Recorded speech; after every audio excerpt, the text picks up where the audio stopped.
います。ちなみに映像では最近動画に使用した耳を置く台を作っています。シリコン耳に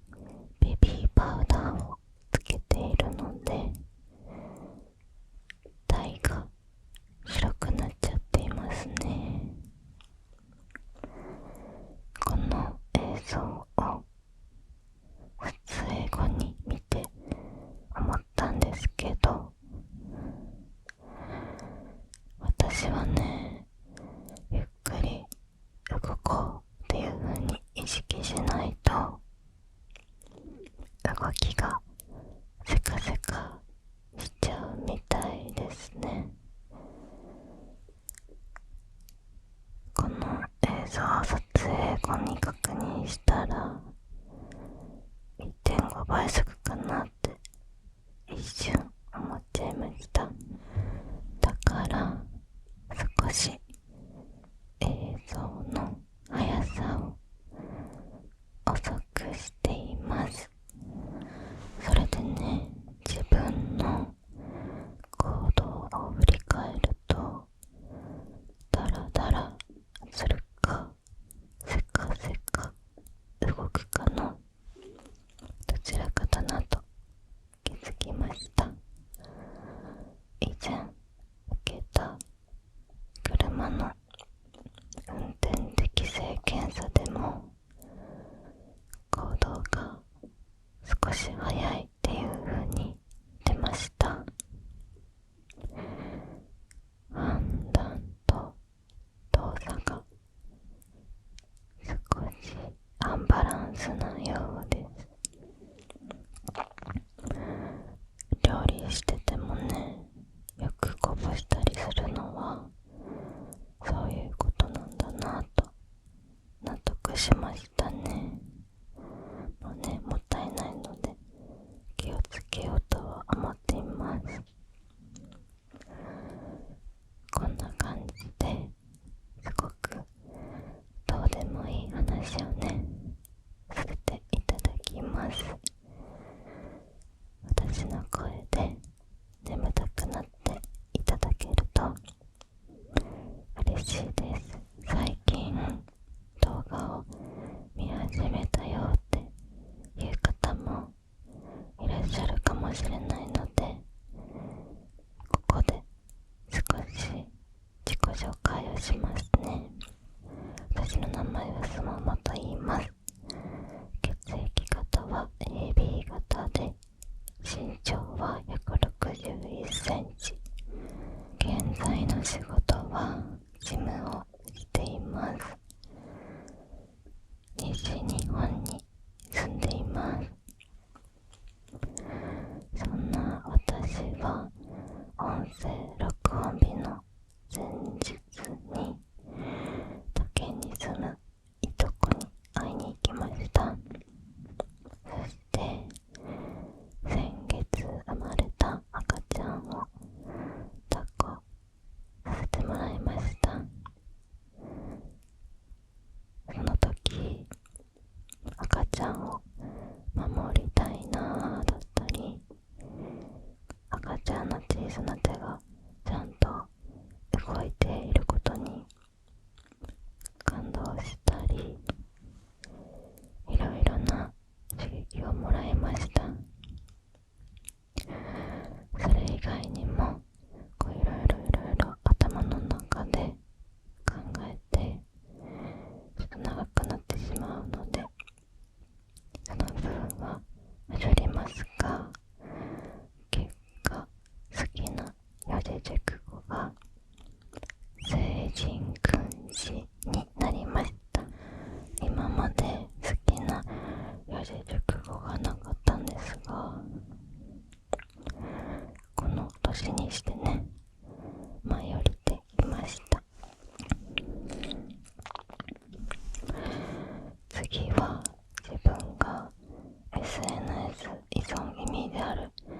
という話をしますね。私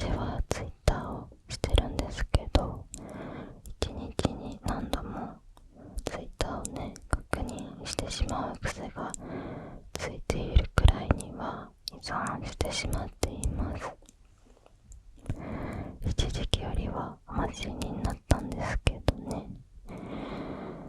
で、Twitter を見てると仲良くしてくださってる ASMR 読講者さんのツイートにたびたびリプを送りたくなります。可愛いツイートにね、キュンキュンすることが多いので、〇〇のところ可愛くて素敵ですねとかね、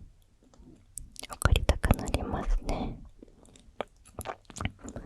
でもよく考えると、投稿者さんは基本的に視聴者さんに向けてツイートしてるんであって、リプは視聴者さんとのコミュニケーションの場だから、私は投稿者さんにね、リプするのをできるだけ我慢することにしています。リプするにしても1人に対して2ヶ月に1回くらいの頻度がいいのかなと思っています。ただね、私に関しては誰からのリプも大歓迎ですし、考えすぎな気もするんですけどね。ちなみに誰かに話しかけたいって思うのは Twitter の方と、あとは実生活の仲のいい友達とか親戚に限ります。それ以外の場面、例えば仕事中とかねは誰かに仕事以外のことで話しかけることは基本しないんですよ。面と向かった会話だと返事のスピードが求められると思うんですけど、私はね、言葉を考えるのに時間がかかるので、面と向かった会話はあまり得意ではありません。話しかけてもらった時は表面上ニコニコしてるんですけど、心の内を言うと返事を考えるのに必死なんですよね。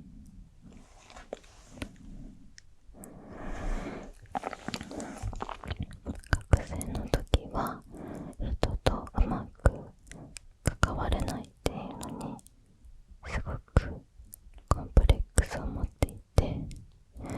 生きづらさを感じていました。誰とでも仲良く話せる明るい人間になれなくて申し訳ないなって親に対して思ったりもしていましたね。同じような悩みを持たれてる方もね、中にはいらっしゃるんじゃないでしょうか。ただね、社会人になると意外となんとかなるということが分かりました。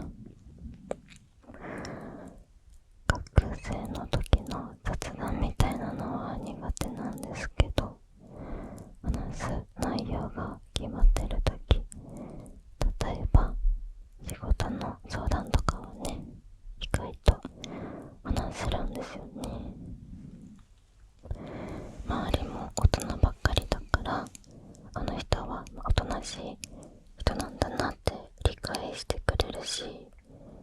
ニコニコして自分のやるべきことだけしておけば、あまり生きづらさとか居心地の悪さは感じなくなりました。もちろんね、職場の環境にもよると思います。私は職場を転々としてるんですけど、今のところはね、居心地がいいですね。学生の時と社会人で圧倒的に違うのは、学生の時のようにね、ヤンキーみたいなね、怖い人が近くにいない環境を自分で選ぶことができることかな。数年社会人をしていると、こういう職場はね、だいたいこんな雰囲気の方が多いのかな